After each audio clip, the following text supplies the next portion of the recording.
Outubro Rosa é um mês de conscientização sobre o câncer de mama. Falamos sobre o que é um câncer de mama, sobre os sinais e sintomas de um câncer de mama, sobre os fatores de risco para desenvolver um câncer de mama. Hoje nós vamos falar com o Dr. Manuel Carlos de Souza, que é oncologista clínico do Centro Oncológico da Beneficência Portuguesa em São Paulo e coordenador de educação do Centro Oncológico da BP.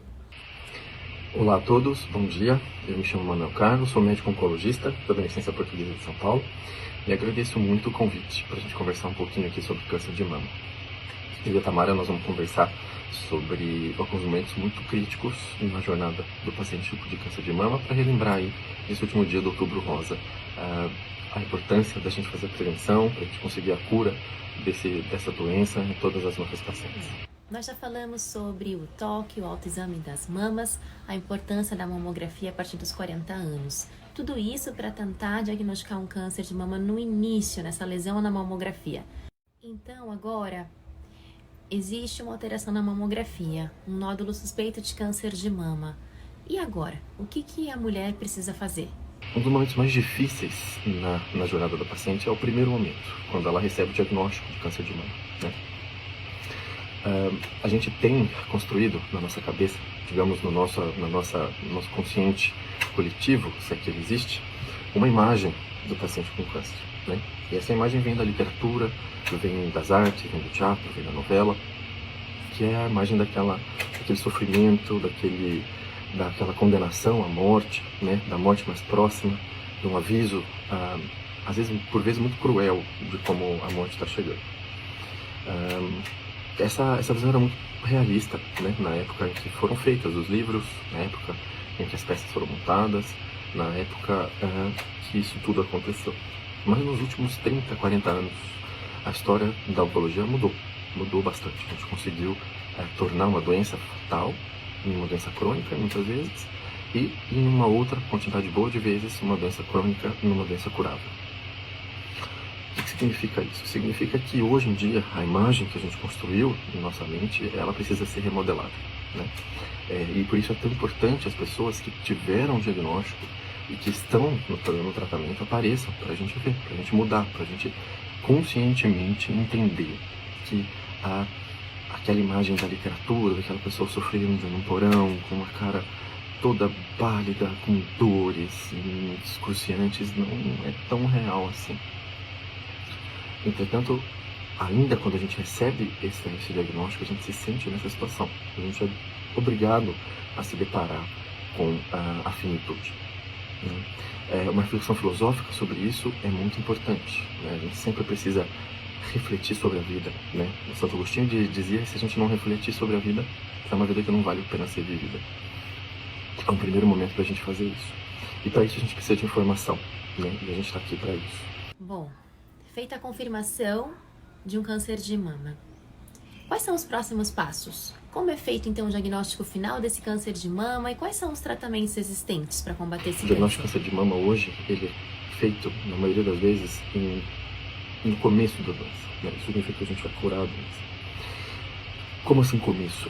A gente sabe na oncologia que todos os tumores, né, que a gente pode ter são divididos em 4 estadios. Existem exceções, mas vamos pensar assim, 4 estadios. O estádio 1 é quando a doença está só no local ou no órgão em que o tumor apareceu. O estádio 2 é quando ele cresce um pouco ali naquele mesmo órgão. O estádio 3 é quando ele acomete estruturas próximas, do tipo ínguas, linfonodos ali próximos, como no caso da mama, linfonodos na axila, né, dependendo do número, tá? O estádio 4, para a absoluta maioria dos tumores, é quando a gente tem um tumor que nasce em um órgão e pula para outro órgão. Ou seja, ou pela corrente sanguínea, ou pela corrente linfática, ou por invasão direta mesmo, né, por crescimento direto. Isso a gente consegue saber fazendo os exames de imagem, né, o PET-CT, tomografias, enfim, ressonâncias, são os exames que a gente usa para discutir o endereço desse tumor, né? Na oncologia a gente chama isso de estadiamento. Isso é importante porque muda como a gente vai pensar o diagnóstico, como a gente vai traçar estratégias para destruir esse tumor. E a gente vai definir o que a gente vai usar para matar esse tumor. Se a gente vai usar cirurgia, quimioterapia, radioterapia, hormonioterapia, imunoterapia, terapia-alvo, todas essas são armas que a gente tem para poder lutar contra esse diagnóstico e levar a cura das nossas pacientes, né? As modalidades de tratamento hoje são inúmeras, né? São inúmeros tipos de radioterapia, inúmeros tipos de quimioterapia, inúmeros tipos de terapia-alvo, tipos de imunoterapia e de hormonioterapia.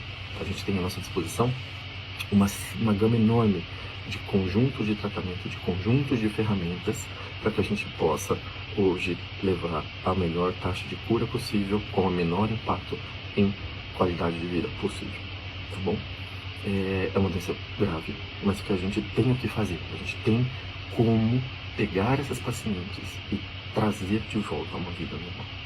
A gente tem pessoas na mídia que abrem a sua vida, graças a Deus, para a gente entender como elas estão bem. A gente tem pessoas, com certeza, do nosso ciclo de amizades e com certeza do nosso ciclo de conhecidos que passaram por isso, e a gente tem que levar eles no nosso subconsciente para entender que hoje essa é uma doença totalmente curável, desde que a gente faça os exames e pegue a doença num estadio, num endereço ainda local, tá bom?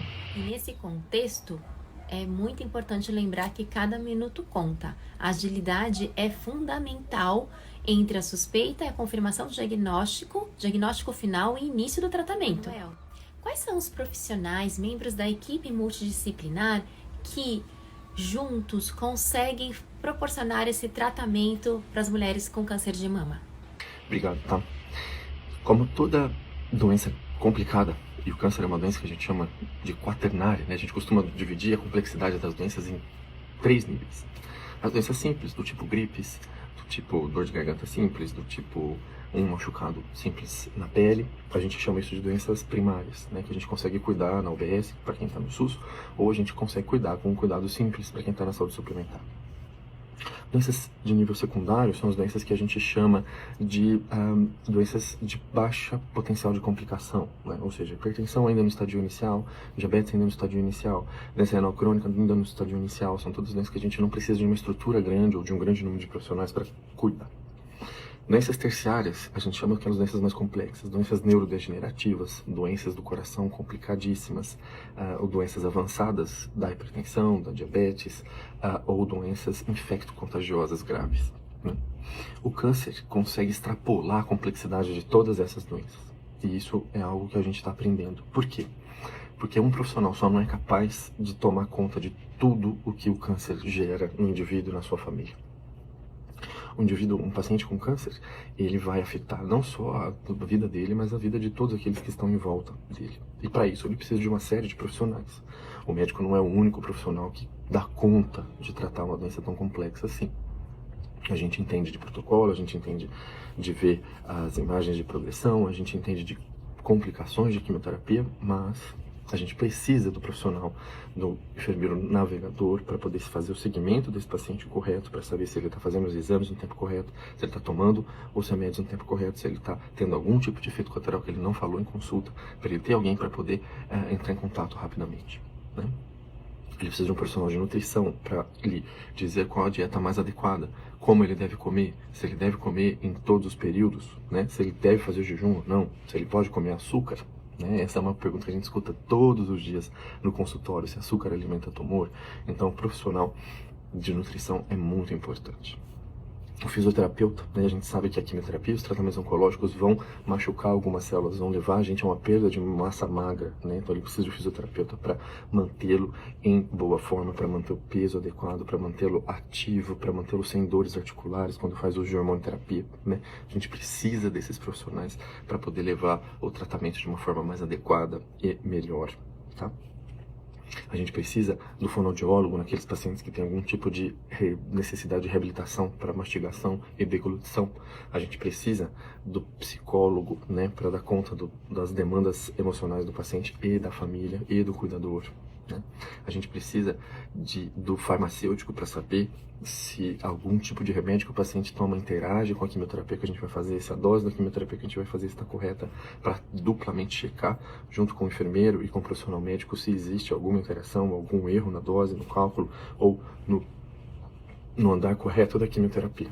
Tá? A gente precisa de tudo isso. A gente precisa de um oncologista para prescrever e orientar a quimio para saber qual o melhor tratamento, qual das ferramentas a gente deve usar. A gente precisa do radiologista para saber se o paciente progrediu ou não, a gente precisa do cirurgião para saber qual a melhor hora de operar, a gente precisa do radioterapeuta para saber se vai fazer ou não vai fazer radioterapia, e como e aonde. A gente precisa de muitos profissionais para tratar de uma doença tão complexa como o câncer, tá?